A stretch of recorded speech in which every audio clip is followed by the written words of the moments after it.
নবী বলেন যখন তুমি নামাজে দাঁড়াবে মনে করবে তোমার সামনে আল্লাহর জান্নাত আছে, আল্লাহ তোমাকে দেখছে, আল্লাহ তোমাকে দেখছে। যদি এটা না মনে করতে পারো, মনে করবে তুমি আল্লাহকে দেখছো। যদি তুমি এটা তোমার ফিলিংস না হয় তাহলে বুঝে নেবে নিশ্চয়ই আল্লাহ তোমাকে দেখছে। জোরে বলেন সুবহানাল্লাহ। মনে করবে এক সাইডে তোমার জান্নাত আর এক সাইডে মনে করবে জাহান্নাম।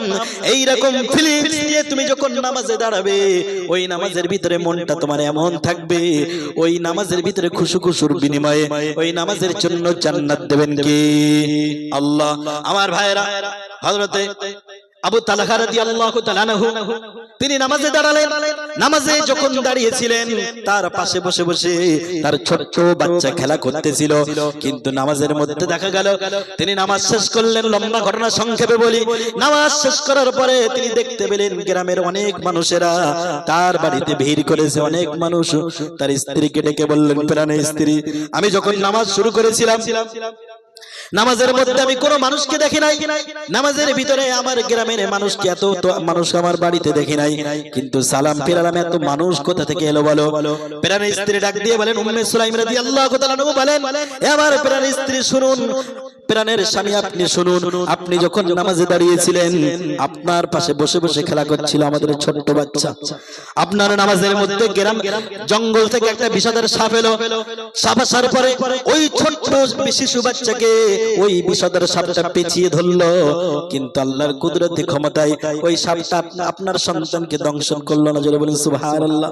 এ আমার প্রাণের স্বামী আপনি তো জানেন না, ওই সাপ যখন আপনার সন্তানকে পেঁচিয়ে ধরলো আমি তার মা এই দৃশ্য দেখতে না পেরে চিৎকার দিলাম, আর গ্রামের মানুষেরা ছুটে চলে এলো।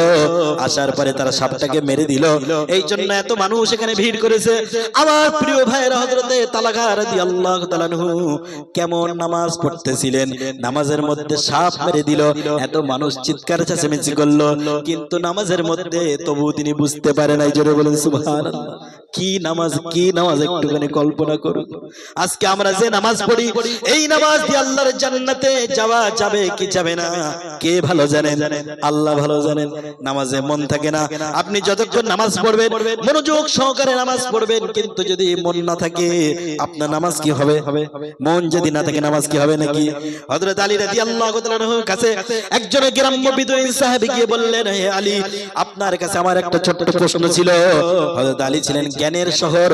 আল্লাহর নবী বলেন, আনা মাদিনাতুল ইলমি ওয়া আলী বাবুহা, আমি হলাম জ্ঞানের শহর আর আমার আলী হলো ওই জ্ঞানের শহরের দরজা। কত জ্ঞানী মানুষ দেখুন। সেই আলীকে জিজ্ঞাসা করছে, আলী, আমি যদি নামাজে নামাজ পড়ি আর নামাজের ভিতরে মনটা যদি এদিকে ওদিকে চলে যায় আমার নামাজটা কি হবে নাকি? হযরত আলী বলেন, যদি তোমার নামাজের ভিতরে মনটা এদিকে ওদিকে চলে যায় আমি আলী ফতোয়া দিলাম তোমার নামাজ কোনোদিন হবে না।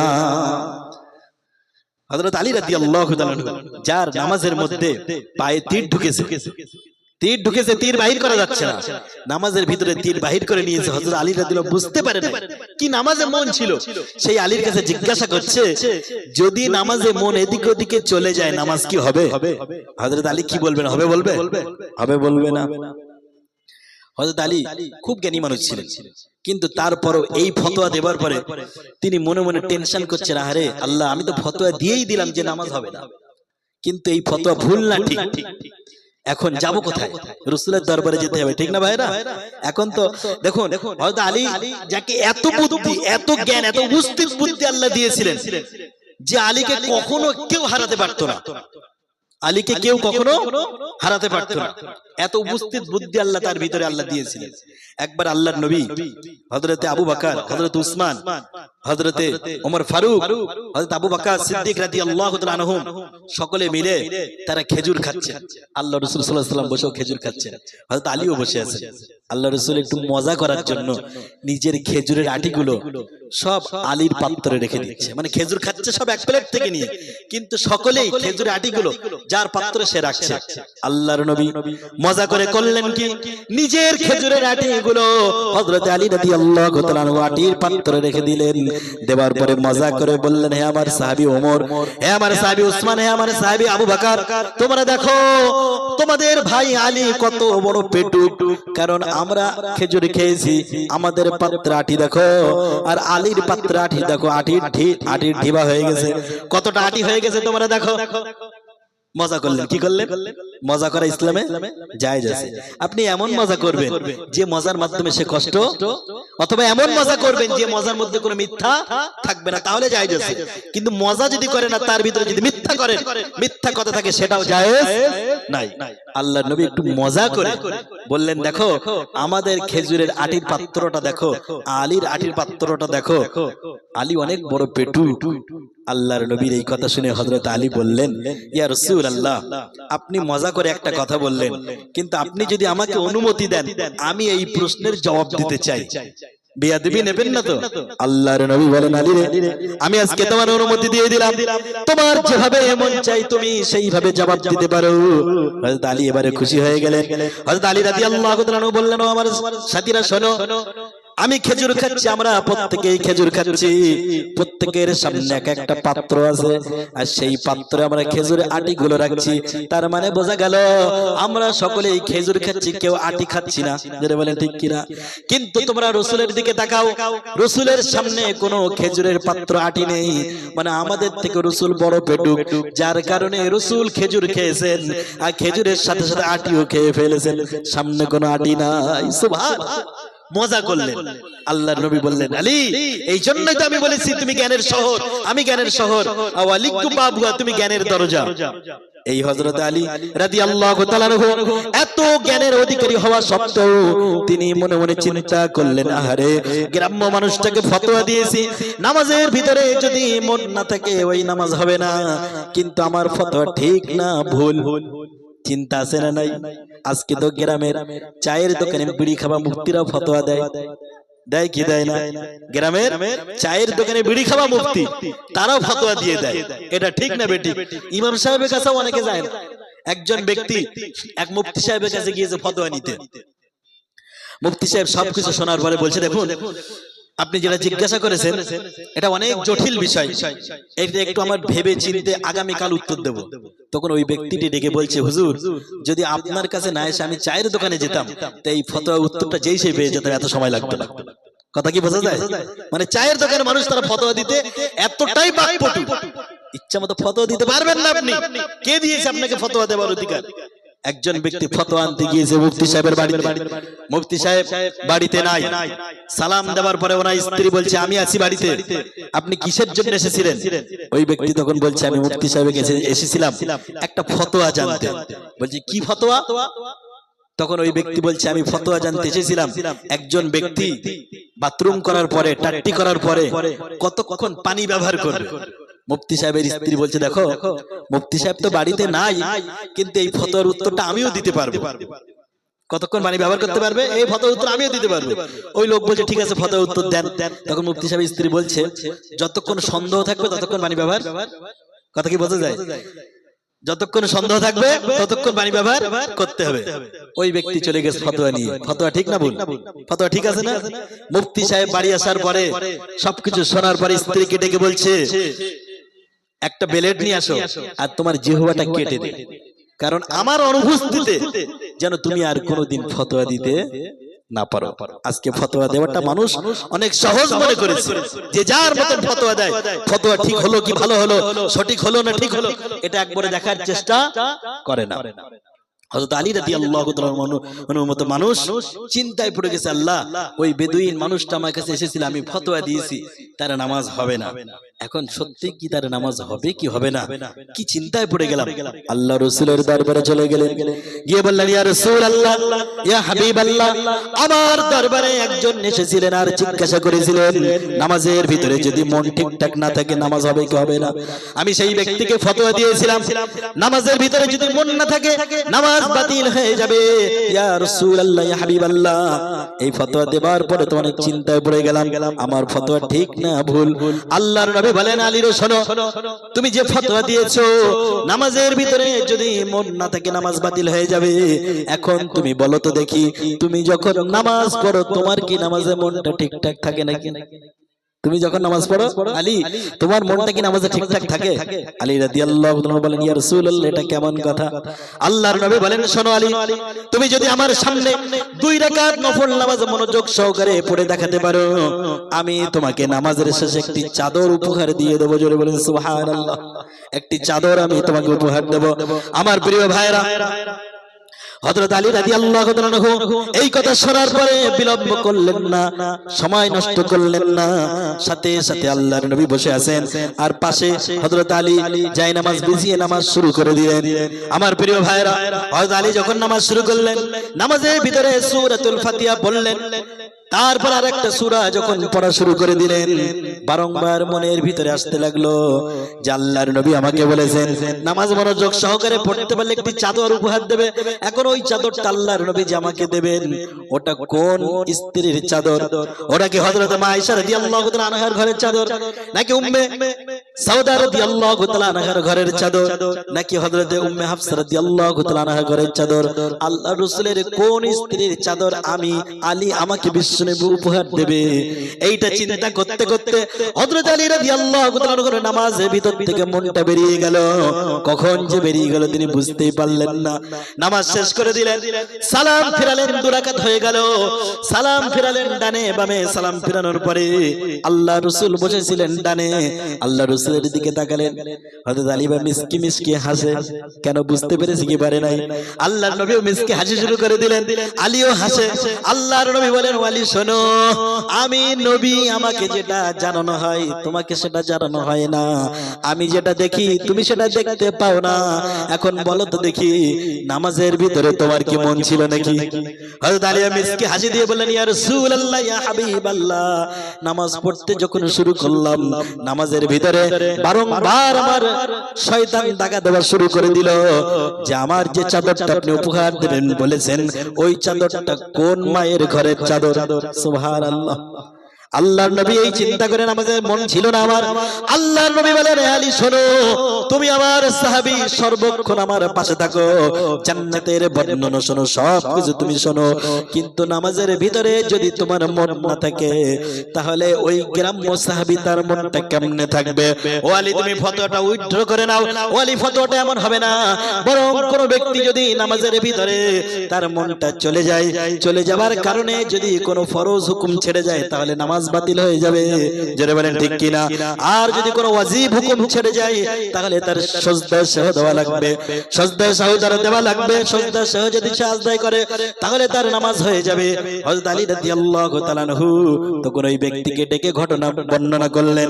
আমার ভাইয়ের, আজকে আমাদের কাছে অনেকে জিজ্ঞাসা করে, হুজুর নামাজ পড়ি কিন্তু মন থাকে না। একজন ব্যক্তি জিজ্ঞাসা করলেন, হুজুর নামাজ যখন পড়ি তখন মনটা বারবার নিউ মার্কেটে চলে যায়, নামাজ কি হবে নাকি? আমি তাকে বললাম, নামাজ যে তোমার নামাজের ভিতরে মনটা যে নিউ মার্কেটে চলে যায় বাজার করতে, ওই মনটা বাজারে থেকে যায় না, আবার তোমার কাছে আসে? ওই বাজারে থেকে যায় না, তোমার কাছে আসে? ওই ব্যক্তি তখন বললেন, হুজুর কখনো কখনো মনটা বাজারে থেকে যায়, আবার কখনো কখনো মনটা নামাজের ভিতরে আসে। আমি তখন তাকে বললাম, দেখো, মনটা যদি নিউ মার্কেট থেকে তোমার ভিতরে আবার চলে আসে, আর যদি ফরজ হুকুম না ছাড়ে, আর যদি ওয়াজিব হুকুম না ছাড়ে, তাহলে অবশ্যই তোমার নামাজটা হয়ে যাবে। আমার প্রিয় ভাইরা, আমি বলছিলাম যে আমরা মুসলমান, নামাজ পড়ি না, রোজা করি না, কিচ্ছু করি না, ইসলামের ভিতরে পরিপূর্ণ দাখিল হতে পারলাম না। আমার ভাইরা, তাহলে নামাজ পড়লাম না, রোজা করলাম না, ইসলামের ভিতরে পরিপূর্ণ দাখিল হতে পারলাম না। আল্লাহকে জিজ্ঞাসা করে, ওগো আল্লাহ, তুমি বলেছো উদখুলু ফিস সিলমি কাফা, ইসলামের ভিতরে পরিপূর্ণ দাখিল হয়ে যাও, ওয়ালা তাত্তাবিউ খুতুওয়াতিশ শাইতান, আর শয়তানকে অনুসরণ করো না। ওগো আল্লাহ, কিন্তু দুনিয়ার ভিতরে ইসলামকে পরিপূর্ণ মানতে পারলাম না, নামাজে মানতে পারলাম কিন্তু অর্থনীতিতে মানতে পারলাম না। নামাজ পড়েছি, হজ করেছি, সব কিছু করেছি, কিন্তু স্ত্রীকে পর্দা করাতে পারলাম না। ওগো আল্লাহ, এমনটি যদি ইসলামের পরিপূর্ণ না মানতে পারি, তাহলে কি এই দুনিয়ায় কোনো বিপদ আছে নাকি? আল্লাহ বলেন, বান্দা তুমি যদি জানতে চাও তাহলে শোনো, আল্লাহ কোরআনুল কারীমের ভিতরে বলেন, আফাতুমিনুনা বিবাদিল কিতাবি ওয়া তাকফুরুনা বিবাদ। ও আমার ইমানদার বান্দারা শোনো, তোমাদের হলোটা কি? তোমরা কিতাবের কিছু অংশ মেনে নেবে আর কিছু অংশ ছেড়ে দেবে। তোমার যেটা ভালো লাগবে সেটা তুমি মেনে নেবে, আর যেটা ভালো লাগবে না সেটা তুমি ছেড়ে দেবে। মানে মন যা চাই তাই মানবে, মন যা চাই না তাই ছেড়ে দেবে। যদি এমনটি তোমরা কোরআনে কিছু অংশ মেনে নাও আর কিছু অংশ যদি তোমরা ছেড়ে দাও, তাহলে এর শাস্তি কি হবে শুনে নাও। আল্লাহ বলেন, ফামা জাযাউ মান ইয়াফআলু মিনকুম যালিকা খিজউন ইল্লা ফিল হায়াতিদ দুনিয়া। আল্লাহ তাআলা রব্বুল আলামিন বলেন, যদি কোনো ব্যক্তি এমনটি করে, কিতাবের কোরআনুল কারীমের কিছু অংশ মেনে নেয় আর কিছু অংশ ছেড়ে দেয়, ওই ব্যক্তিটির এর প্রতিদান স্বরূপ দুনিয়ায় লাঞ্ছনা আর বঞ্চনা ছাড়া আর কিছুই পাবে না। জোরে বলুন নাউজুবিল্লাহ। আজকে আমরা সারা পৃথিবীর বুকে মুসলমান মার খায়, বার্মায় মার খায়, ফিলিস্তিনে মার খায়, আরকানে মার খায়, কাশ্মীরে মার খায়, সব জায়গায় মুসলমান লাঞ্ছিত, পদদলিত, অবহেলিত, নিপীড়িত, নির্যাতিত জাতি। কারণ কি? কারণ আমরা ইসলাম এখনো পূর্ণাঙ্গ মানতে পারে নাই। এই জন্য আল্লাহর তরফ থেকে যত বিপদ, জোরে বলেন ঠিক না? আমার ভাইরা, যদি ইসলামকে পূর্ণাঙ্গ ভাবে মানতে পারি তাহলে এই বিপদ থেকে বাঁচাবেন কে? আল্লাহ। আর যদি এইভাবে ইসলামকে আংশিক ভাবে আমরা মানি, এইভাবে যদি আমাদের মৃত্যু হয়ে যায়, আল্লাহকে যে জিজ্ঞাসা করে, গো আল্লাহ, ইসলাম কিছু মানলাম, কিছু ছাড়লাম, দুনিয়ায় তো তুমি লাঞ্ছনার জীবন দিলে, পরকালে কি কিছু দেবে না মাফ করে দেবে? আল্লাহ বলেন, শোনো, ওয়ায়াউমাল কিয়ামাতি ইউরাদুনা ইলা আশাদ্দিল আযাব। আল্লাহ তাআলা রব্বুল আলামিন বলেন, যে ব্যক্তি ইসলামকে কিছু মানবে আর কিছু ছেড়ে দেবে, কিছু তার মন চাই জিন্দেগি করবে, এইভাবে যদি ওই ব্যক্তি মৃত্যুবরণ করে, ওয়ায়াউমাল কিয়ামাতি, কিয়ামতের দিনে, ইউরাদুনা ইলা আশাদ্দিল আযাব, ওই ব্যক্তিকে কঠিন আযাবের দিকে নিক্ষেপ করা হবে। জোরে বলুন নাউজুবিল্লাহ। এই জন্য ইসলামকে পূর্ণাঙ্গ ভাবে মানার দরকার আছে না ভাই? যতক্ষণ না পর্যন্ত পূর্ণাঙ্গ না মানতে পারবো, ইসলামের শান্তি পাওয়া যাবে না। দরুদ পড়েন, আল্লাহুম্মা সাল্লি আলা সাইয়্যিদিনা মাওলানা মুহাম্মদ আলাইহি।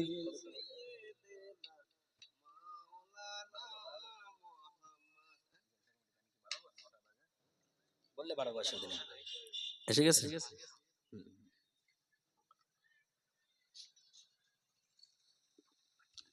দরুদ পড়েন, আল্লাহুম্মা সাল্লি আলা সাইয়্যিদিনা মাওলানা মুহাম্মদ ওয়া আলা আলি সাইয়্যিদিনা মাওলানা মুহাম্মদ। মোদের যাওয়ার সময় হলে কাটবে ঝাড়ের বাঁশ, তবে দিনটি দিও জুমার খোদা, রমজানের দিও মাস। জোরে বলে আল্লাহুম্মা আমিন। দেখুন, মৃত্যু আল্লাহর কাছে চাওয়া যাবে না, চাওয়া যাইবে কি? যত বিপদ আসুক আপনি মৃত্যু চাইতে পারবেন না। আল্লাহর নবী বলেন, লা তাতামান্নাউল মাউতা, তোমরা মৃত্যু কামনা করো না। মৃত্যু চাওয়া যাবে না, কিন্তু আল্লাহর কাছে এইটা চাওয়া যাবে, আল্লাহ তুমি আমার মৃত্যুটা রমজান মাসে জুমার দিনে দিও। চাওয়া যাবে কি যাবে না? রমজান মাসে জুমার দিনে রোজা অবস্থায় মৃত্যুটা দিও, আল্লাহর কাছে চাওয়া যাবে। এটা কি আপনারা চান? চান কি? আমরা এখানে যারা আছি, আমরা প্রত্যেকেই মরবো, তো মরা থেকে তো কেউ, মৃত্যু থেকে কেউ পালন করতে পারবো না। অতএব মৃত্যুটা জুমার দিনে হোক, এটা কি চাই আমরা? এই জন্য একটু আমিন বলবেন। মোদের যাওয়ার সময় হলে কাটবে ঝাড়ের বাঁশ, তবে দিনটি দিও জুমার খোদা, রমজানের দিও মাস। আল্লাহুম্মা আমিন। কাফনের কাপড় কাটবে যখন, করবে গরম পানি, এ পাপীর কানে শুনতে দিও তোমার মধুর বাণী। কাফনের কাপড় যখন কাটবে, দেখবেন কেউ গরম পানি করবে, কেউ আবার বাঁশ কাটতে যাবে, কেউ কবর খুঁড়বে। কিন্তু এমন কপাল পোড়া দেখবেন সমাজে অনেক মানুষ মরে যায়, যাদের পাশে বসে কোরআন পড়ার মতো কেউ থাকে না। এই জন্য আল্লাহর কাছে চাওয়া হচ্ছে, কাফনের কাপড় কাটবে যখন করবে গরম পানি, এ পাপীর কান শুনতে দিও তোমার মধুর বাণী। পরের হাতে হবে গোসল, এ হাতে সেদিন চলবে না, সবাই বলবে এনার কথা, শুধু ইনি কথা বলবে না। সারা জীবন নিজে হাতে গোসল করেছে, কিন্তু মৃত্যুর পরে এ হাত কি চলবে? চলবে না। মানুষ আপনাকে গোসল করাবে, সবাই বলবে ইনি এমন ছিল, সেক্রেটারি সাহেব এমন ছিল, হাজি সাহেব এমন ছিল, মসজিদের ক্যাশিয়ার সাহেব এমন ছিল, সবাই বলবে এনার কথা, কিন্তু ইনি সেদিন কথা বলবে না। পরের হাতে হবে গোসল, এ হাতে সেদিন চলবে না, সবাই বলবে আমার কথা, শুধু আমি কথা বলবো না। যেতে হবে ফিরে খোদা, শুনেছি বারে বার, আর ফিরে যেন যেতে পারি হয়ে রোজাদার। সেহরি করাইয়া দিও খোদা এই শখের দুনিয়ায়, আর ইফতারি করাইও তুমি আরশের তলায়। আল্লাহুম্মা সাল্লি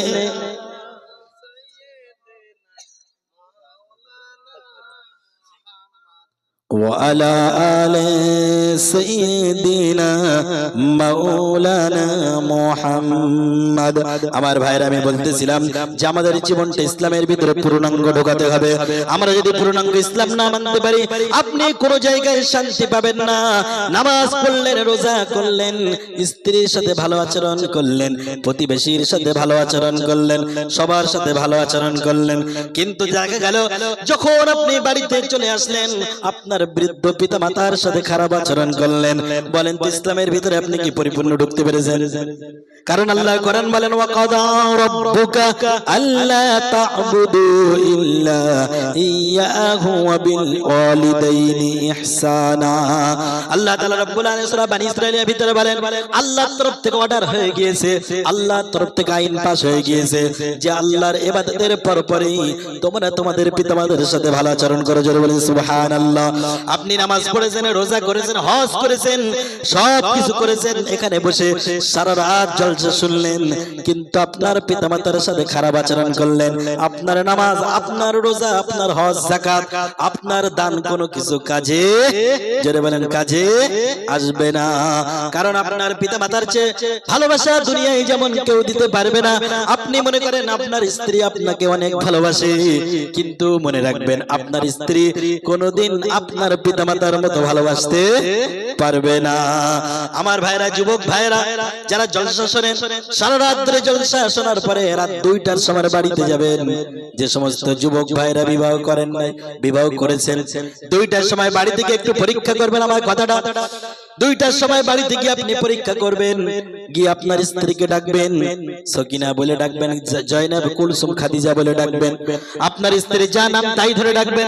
দেখতে পাবেন আপনার স্ত্রীকে একবার, দুবার, 3বার ডাকার পরে আপনার স্ত্রী যদি কড়া মার্কা হয়, সাথে সাথে দরজা খুলে দেবে আর মেজাজটা গরম করবে। করবে কি করবে না? যে এতবার ডাকো কেন? তোমার কি মাথা খারাপ হয়ে গেছে? ষাঁড়ের মতো চিৎকার দাও কেন? বলবে কি বলবে না? কিন্তু আপনার স্ত্রী যদি ভালো হয়, আপনার স্ত্রী যদি সভ্য ভদ্র হয়, দেখবেন একবার, 2বার, 3বার, কয়েকবার ডাকার পরে দরজাটা খুলে দেবে, আপনাকে সালাম দেবে, ভালোভাবে বলবে এত রাত হলো কেন? আপনি বলবেন দরজা খুলতে লেট হলো কেন? তখন সে বলবে প্রাণের স্বামী, রাতে আসতে আসতে অনেক লেট করে ফেলেছেন, আমি তো ঘুমিয়ে পড়েছিলাম, এই জন্য দরজাটা খুলতে দেরি হয়েছে। কিন্তু আমার প্রিয় ভাইরা, যারা করে বিবাহ করেন নাই, জলসা শোনার পরে রাত 2টার সময় বাড়িতে যাবেন, গিয়ে একটিবার আম্মু বলে ডাক দেবেন, সাথে সাথে দেখবেন আপনার আম্মু দরজাটা খুলে দেবে। জোরে বলেন ঠিক কিনা? জিজ্ঞাসা করবেন আম্মু দরজাটা কেন খুলে দিলে? তুমি কি ঘুমাও নাই?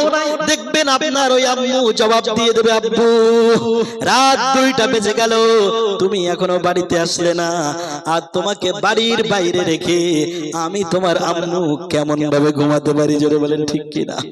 আমার প্রিয় ভাইরা, আম্মু হলো এমন, পিতা মাতা হলো এমন, আল্লাহর নবী বলেন হুমা জান্নাতুকা ওয়া নারুকা, তারা উভয়ই হলো তোমাদের জন্য জান্নাত আর জাহান্নাম। জোরে বলেন সুবহানাল্লাহ।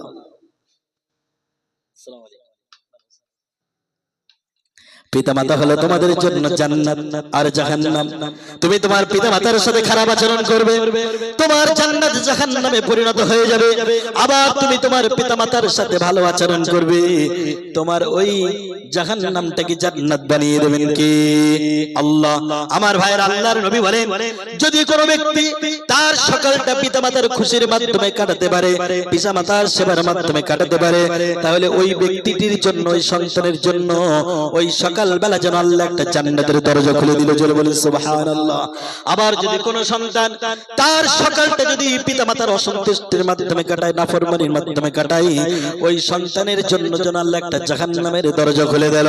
আল্লাহর নবী আরো বলতে গিয়ে বলেন রিদার রাব্বি ফি রিদাল ওয়ালিদি সাখাতার রাব্বি ফি সাখাতার রাদিল ওয়ালিদি, যে ব্যক্তি তার পিতামাতার সাথে নাফরমানি করলো সে যেন আল্লাহর সাথে নাফরমানি করলো, আর যে ব্যক্তি তার পিতামাতাকে খুশি করলো সে যেন আল্লাহ তাআলা রব্বুল আলামিনকে খুশি করে দিল। জোরে বলেন সুবহানাল্লাহ। আমার ভাইরা, আমি বলতেছিলাম পূর্ণাঙ্গ ইসলামের ভিতরে যদি আপনি ঢুকতে চান, আপনি নামাজ পড়লেন, রোজা করলেন, সবকিছু করলেন, কিন্তু পিতামাতার সাথে যদি খারাপ আচরণ করেন, তাহলে বোঝা যাবে আপনি ইসলামের ভিতরে এখনো পূর্ণাঙ্গ ঢুকতে পারেন নাই। এই জন্য ভাইরা আমার, যদি পূর্ণাঙ্গ ঢুকতে চান, আপনার জীবনে প্রত্যেকটি মুহূর্তে ইসলাম দিয়ে, কোরআন দিয়ে, রাসূলের আদর্শ দিয়ে মানতে হবে কি মানতে হবে না? জোরে বলেন যদি মানতে পারেন, তাহলে এই দুনিয়ার জীবনের মাধ্যমে পরকালের জীবনটাকে জান্নাত দেবেন কে? আল্লাহ। হজ করলে যে ইসলামের ভিতরে পরিপূর্ণ দাখিল হবে এমনটি নয়। অনেক মানুষ হজ করলো কিন্তু ইসলামের ভিতরে পরিপূর্ণ দাখিল হতে পারলো না। নামাজ পড়লো মসজিদে কিন্তু বাড়িতে স্ত্রীকে মারে, এরকম আছে না নাই?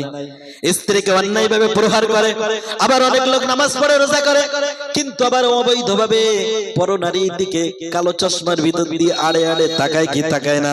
আমার ভাইরা, তাহলে নামাজ পড়লো বটে, এখন ইসলামের ভিতরে পরিপূর্ণ দাখিল হতে পারে নাই। এই পরিপূর্ণ যদি দাখিল না হয় ইসলামের ভিতরে, তার জীবনে বিপদ আছে না নাই? বিপদ আছে না? আজকে গোটা পৃথিবীর মুসলমান মার খায় কেন জানেন? কারণ আমরা ইসলামের ভিতরে এখনো পরিপূর্ণ দাখিল হতে পারি। যদি দাখিল হতে পারতাম, গোটা পৃথিবী আজকে মুসলমানদের কাছে মাথা নুইয়ে দিত। জোরে বলে ঠিক না? এই একটা ছেলে, তার জন্য দোয়া এসে যায়। আজকে গোটা পৃথিবীর বুকে মুসলমানদের উত্থান হওয়া শুরু হয়েছে, ঠিক না? আমেরিকার নিউ ইয়র্ক শহরে কি জোহরান হামদান নাম, যে 1 বছর আগে ফ্ল্যাকার্ডে লিখে নিজের নাম প্রচার করত, আজকে সেই ব্যক্তিটি আমেরিকার ভোটের পরে দেখা গেল আমেরিকার নিউ ইয়র্ক শহরে একজন মুসলিম মেয়র হিসেবে নিজের নাম লিখিয়ে দিয়েছে। জোরে বলে সুবহানাল্লাহ। লন্ডনের একজন বড় শহরের, তারও নাম মুসলিম মেয়র। তাই বলে আমাদের কলকাতার মেয়র মুসলিম ফিরহাদ হাকিমের জনাবা গুলিয়ে ফেলবেন না। এ পূজাও করে আবার হজও করে, দুটোই সমান। ঠিক বোঝা যাচ্ছে বিষয়টা? এখন আমি ওদিকে যেতে চাই না, ওই কথা বললে অনেক ভাইয়ের রাগ হবে, ঠিক আছে? কিন্তু হক কথা বলতে হবে। শুধু মুসলমান হলে হবে না। আমি কেমন মুসলমান, হজ করলাম আবার পূজাও করলাম। আল্লাহ বলেন তুমি হজ করলে, পূজা করলে, বান্দা শোনো, দুনিয়ার মানুষ তোমাকে মুসলমান মনে করতে পারে। আল্লাহ বলেন ওয়া মিনান নাসি মান ইয়াকুলু আমান্না বিল্লাহি ওয়া বিল ইয়াউমিল আখির ওয়া মা হুম বিমুমিনিন।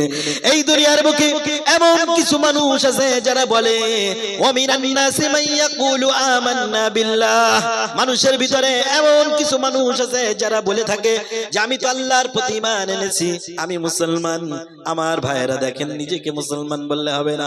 আপনার নাম আধার কার্ডের মুসলমান থাকতে পারে, প্যান কার্ডের তালিকা আপনার মুসলমানের তালিকায় আপনার নাম থাকতে পারে, আদম শুমারিতে থাকতে পারে, খাদ্য সাথী, সবুজ সাথী, এমন করে যত সাথী আছে সমস্ত সাথীতে মুসলমানের নাম তালিকায় থাকতে পারে।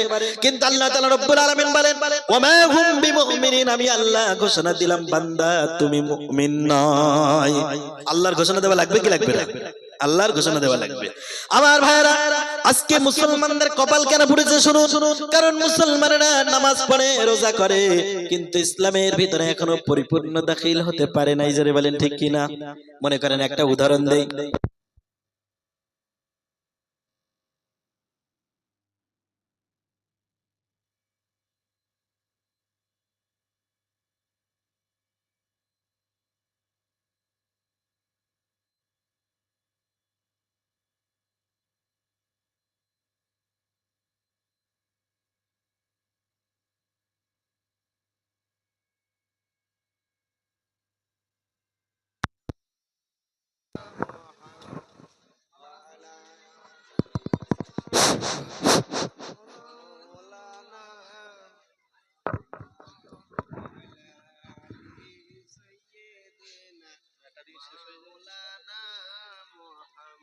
ঠিক আছে, ঠিক আছে।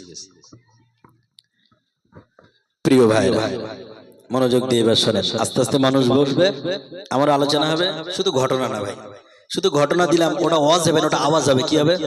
আজকে অনেক বক্তা আছে শুধু ঘটনা বলে ভাইরাল। ঘটনা আপনি শুধু শুনবেন, ওটা ওই মুখরোচক খাবারের মতো মজা লাগবে, কিন্তু ওদের দেহের কোনো পুষ্টি হবে না। কিন্তু কোরআন দিয়ে যদি ঘটনা বলি, ওই ঘটনার ভিতরে হেদায়েত লুকিয়ে রেখেছেন কে? আল্লাহ। প্রিয় ভাইরা, এবারে শোনেন, একটা উদাহরণ দেই। ইসলামের ভিতরে পরিপূর্ণ দাখিল না হলে বিপদ কেমন আছে শুনুন। মনে করেন আপনাদের গ্রামের দুষ্টু ছেলেরা খেলা করছে, খেলা করতে করতে হঠাৎ করে দেখলো একটা সাপ বেরিয়েছে। বিষধর সাপ যখন তারা দেখলো, মনে করেন গ্রামের দুষ্টু ছেলেরা সাপটাকে মারার জন্য লাঠি নিয়ে তার পেছনে তাড়া দিয়েছে। ওই সাপটা বাঁচার তাগিদে একটা গর্তের ভিতরে প্রবেশ করেছে, কিন্তু এমন একটা গর্তের ভিতরে প্রবেশ করেছে যে ওই গর্তের ভিতরে ওই সাপটা নিজের দেহটা পূর্ণাঙ্গ ঢোকাতে পারে নাই। কথা কি বোঝা যায়? পূর্ণাঙ্গ দেহটা ঢোকাতে পারে নাই। তার অর্ধেক দেহটা গর্তের মধ্যে, আর সাপের অর্ধেক দেহটা গর্তের বাইরে। এখন বলেন, দুষ্টু ছেলেদের হাতে লাঠি, আর সাপ নিজের দেহটা পূর্ণাঙ্গ চালার ভিতরে ঢোকাতে পারে নাই, ওই সাপটা কি বাঁচতে পারবে? কি মনে হয় বাঁচতে পারবে? আমার ভাইয়ের আর একটা উদাহরণ শোনেন। মনে করেন একজন ব্যক্তি মশার হাত থেকে বাঁচার জন্য, মশার উপদ্রব থেকে বাঁচার জন্য সে একটা মশারি টানালো বটে, কিন্তু মনে মনে করছে আমার শ্বশুরের দেওয়া খাট আর শ্বশুরের দেওয়া মশারি, এই মশারির ভিতরে আমার পুরো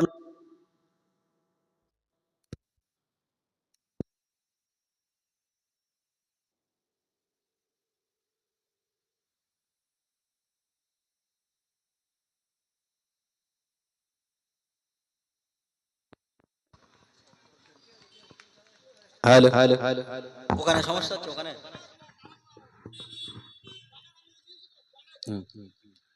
ঠিক আছে। আমার প্রিয় ভাইরা, সে মনে মনে ভাবলো মশারি আমার আর খাটো আমার শ্বশুরের দেওয়া খাট।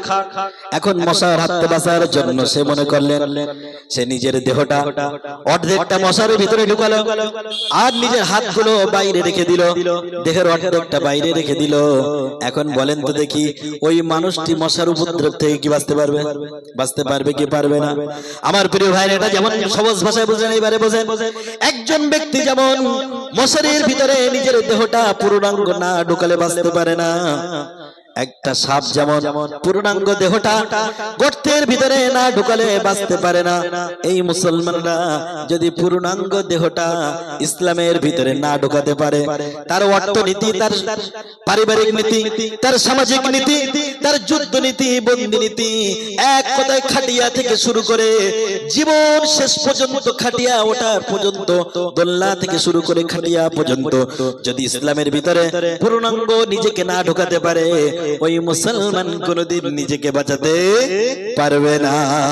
আমার প্রিয় ভাইরা, গোটা পৃথিবীর বুকে মুসলমান মার্কা একটাই কারণ, কারণ মুসলমানরা নিজেদেরকে পূর্ণাঙ্গ মুমিন বানাতে পারেন নাই, ইসলামের ভিতরে নিজেকে প্রবেশ করাতে পারেন নাই।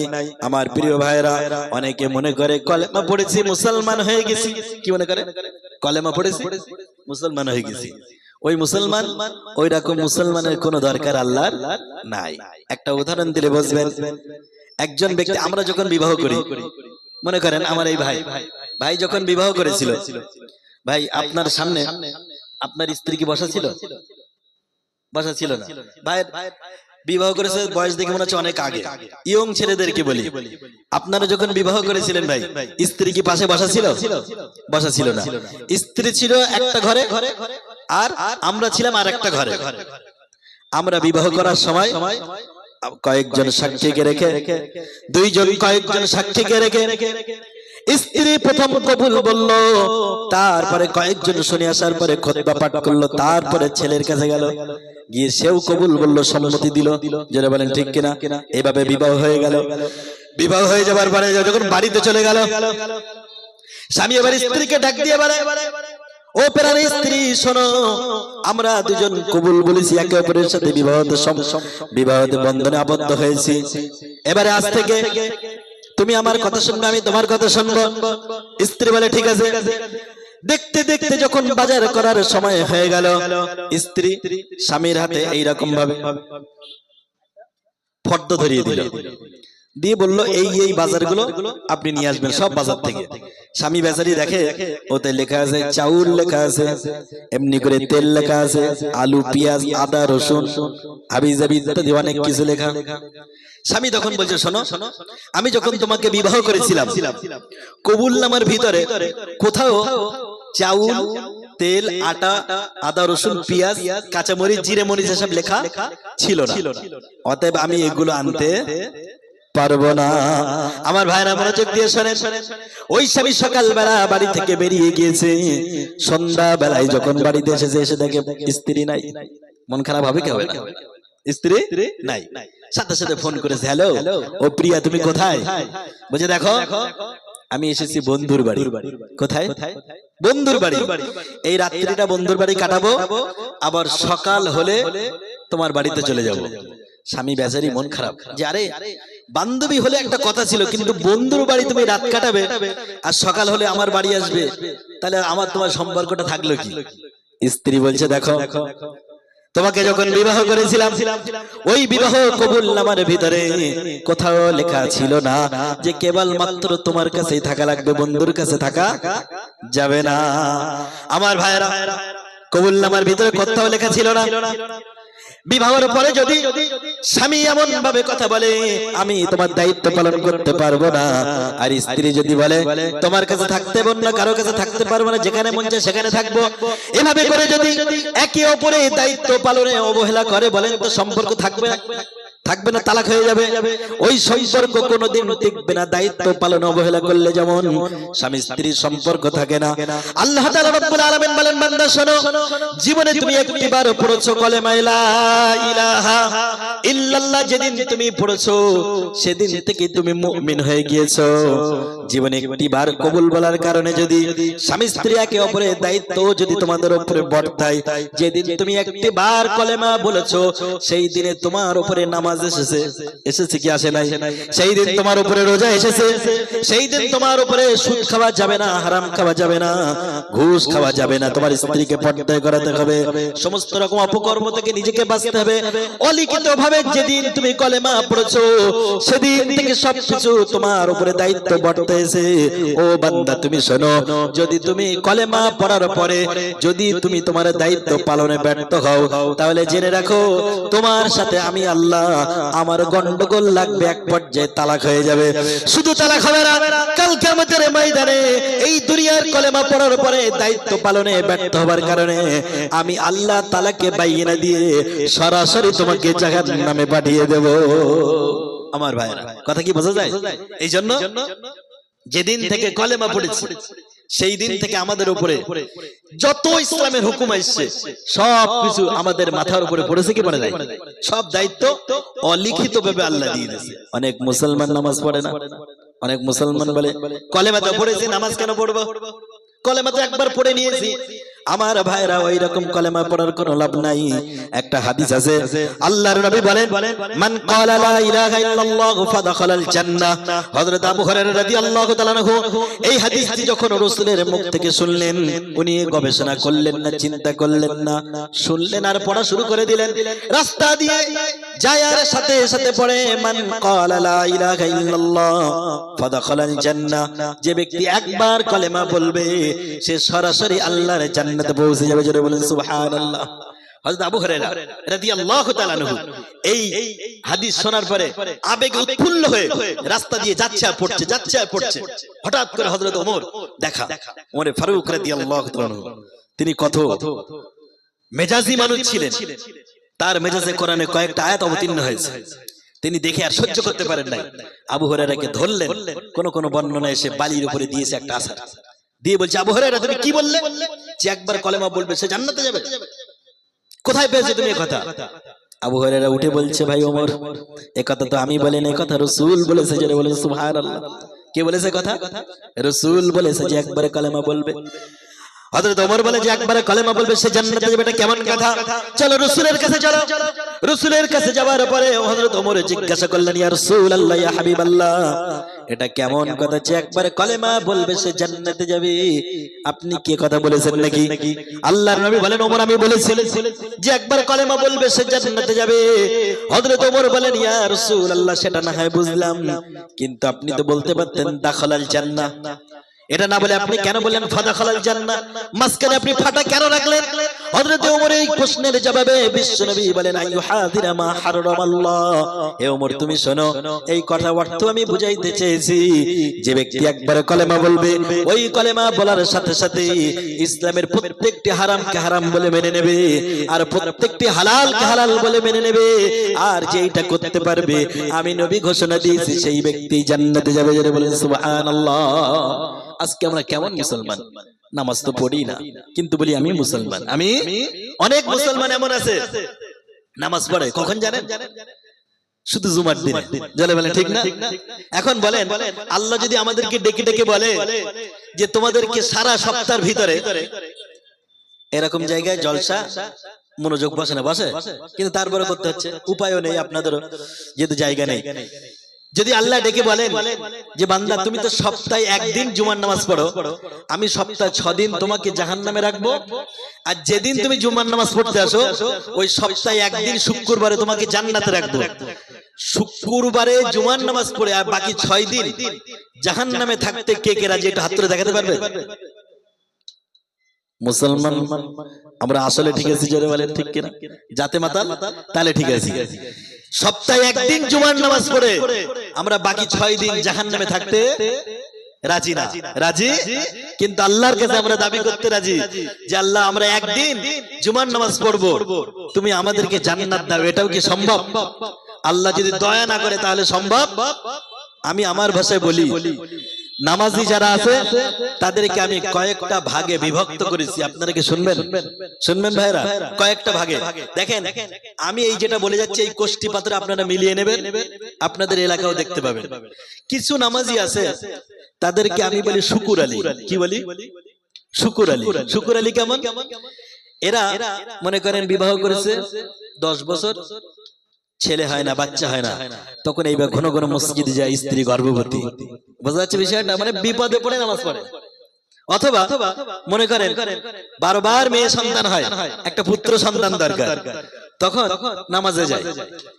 অথবা কোনো একটা কারণে আল্লাহ তাকে খুশি করেছে, একটা পুত্র সন্তান দিয়েছে, খুব খুশি, কয়েকদিন শুকরিয়া স্বরূপ মসজিদে যায়। এগুলোকে আমার ভাষায় বলি শুকুর আলী। কি বলি? শুকুর আলী। আবার এক শ্রেণী মানুষ আছে দেখবেন, তাদেরকে আমার ভাষায় বলি জুম্মান আলী। কি আলী? জুম্মান আলী। তারা ওয়াক্তীয় নামাজ পড়বে না, তারা শুকরিয়া নামাজ পড়বে না। তারা যখন সারা সপ্তাহে কত নামাজ ছেড়ে দিল, আসর ছেড়ে দিল, মাগরিব ছেড়ে দিল, এমনকি দেখা গেল জুমার দিন যখন আসলো, জুমার দিন নামাজে আসার সাথে সাথে সবার লাস্টে এলো, আর দেখা গেল সবার প্রথমে চলে গেল, কেবলমাত্র জুমার নামাজ পড়লো, আর কোনো নামাজ পড়লো না। এগুলোকে আমার ভাষায় বলি জুম্মান আলী। যারা বলে ঠিক কিনা? এই লোকগুলো দেখবেন জুমার দিনে সবার আগে আসে আর যায় সবার লাস্টে। এইরকম মুসল্লি মনে হচ্ছে আপনাদের এলাকায় নেই? আছে, আছে, আছে। একজন ব্যক্তি তার বারংবার মেয়ে হয়, সে মানত করেছে, আল্লাহ যদি আমার একটা তুমি ছেলে দাও এবারে, তাহলে মসজিদের ইমাম সাহেবকে আমি এক সাজ দুপুরবেলা দাওয়াত করে খাওয়াবো। এরকম মানত করে না? মানত করেছে, কিন্তু দেখা গেল তার ছেলে হলো না, হয়ে গেল মেয়ে। মনটা বড় খারাপ হয়ে গেল। আবার যখন দ্বিতীয়বার আবার ট্রাই করা শুরু করে দিল, দ্বিতীয়বার ট্রাই করতে গিয়ে আবার মনে মনে নিয়ত করলো যে আল্লাহ তুমি যদি এইবারে আমাকে একটা পুত্র সন্তান দাও। ভাই মনোযোগ এদিকে, ও গাড়ি যায় যা পারে যাক, এদিকে মনোযোগ দেন। দ্বিতীয়বার আল্লাহর কাছে মানত করো, গো আল্লাহ যদি তুমি আমাকে একটা পুত্র সন্তান দাও, তাহলে এবার এলাকার মসজিদের ইমাম সাহেব না, এইবার এই এলাকার সবচেয়ে নামকরা পীর সাহেবকে ধরে এনে আমার বাড়িতে একসাথে খাওয়াবো। জোরে বলেন সুবহানাল্লাহ। মনে মনে মানত করেছে, কিন্তু দুর্ভাগ্যের বিষয় দেখা গেল সেবারও তার স্ত্রীর গর্ভ থেকে হয়ে গেল একটা কন্যা সন্তান। বারবার মেয়ে হয়, স্ত্রীকে দোষারোপ করে, এরকম লোক আছে আপনাদের এলাকায়? আছে না? স্ত্রীর দোষ না তারও দোষ, কারো দোষ নয়, দেবার মালিক কে? আল্লাহ। মন খারাপ করা যাবে না। আপনি আল্লাহকে চাইতে পারেন ইব্রাহিম আলাইহিস সালামের মতো, রব্বি হাবলি মিনাস সালিহিন, যে আল্লাহ তুমি আমাকে একটা পুত্র সন্তান দান করো নেককার, কিন্তু হয়ে গেছে মেয়ে। মন খারাপ করা যাবে না। যদি আপনি মন খারাপ করেন তাহলে তো আপনি আল্লাহর সিদ্ধান্তকে মেনে নিতে পারলেন না।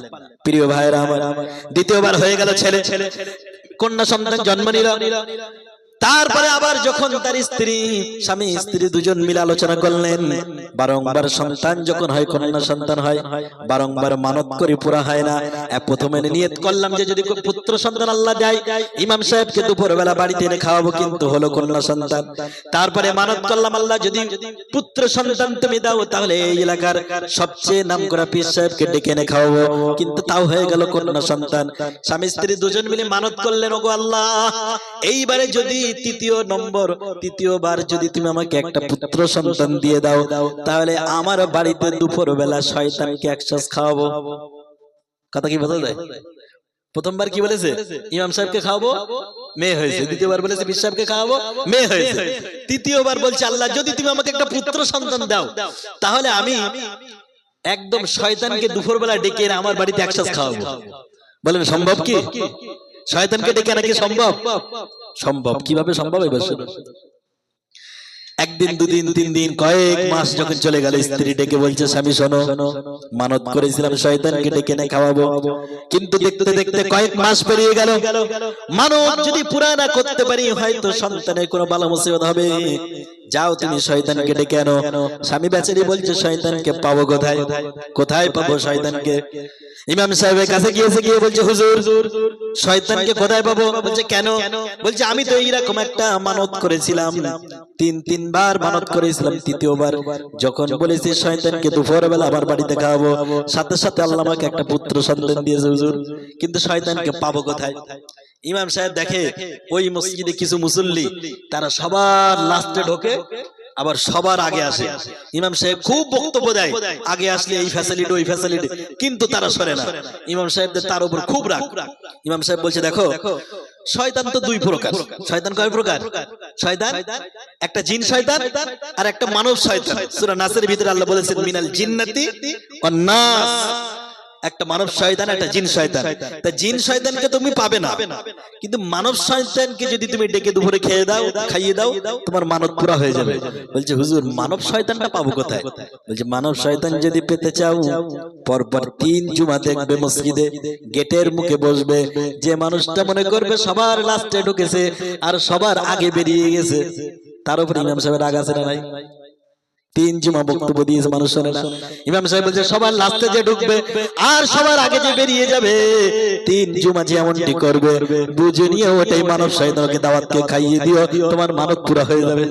বোঝা যাচ্ছে কথা? ওই লোক মনে মনে করছে যাক আল্লাহ বিপদ একটা কেটেছে, কিন্তু দেখতে হবে জুমার দিনেও সবার আগে আতর মেখে সুন্দর জামা গায়ে দিয়ে মসজিদে একদম গেটের মুখে বসে পড়েছে, আর দেখছে যে কে সবার লাস্টে আসে। দেখতে দেখতে দেখতে দেখতে দেখা গেল একজন ব্যক্তি সবার লাস্টে, কিন্তু ব্যক্তিটা তার সম্পর্কে হয় আপন চাচা। কি হয়?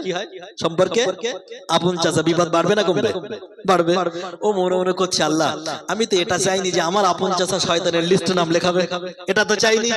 দেখা যাক আমার চাচা নামাজের পরে সবার আগে কে বাইর হয়। কিন্তু দেখা গেল নামাজ যখন হয়ে গেল, ওই ব্যক্তি নামাজ সালাম ফিরিয়েই থাকে। ইমাম সাহেব এখনো দোয়া চাইলো না, কিছুই করলো না। সালাম ফেরানোর সাথে সাথে দেখো ওর চাচা মসজিদের বাইরে। কোথায়? মসজিদের বাইরে। এরকম কিছু মুসল্লি থাকে কি থাকে না? ও তখন মনে মনে মনটা আরো খারাপ, যে আল্লাহ চাইলাম কি হয়ে গেল কি, চাইলাম শয়তানকে কিন্তু পেয়ে গেলাম আমার চাচাকে। চাচা শয়তান, ঠিক আছে। আর দু জুমা দেখি, দু জুমা দেখার পরে দেখা গেল প্রত্যেক জুমায় ওর চাচা সবার লাস্টে আছে আর বাইরে সবার আগে। তৃতীয় জুমার নামাজ শেষ করে চাচার হাত ধরেছে, ধরে বলছে চাচা যাও, কথা বলে বাড়ি যাই, দুপুরে ভাত খাবো।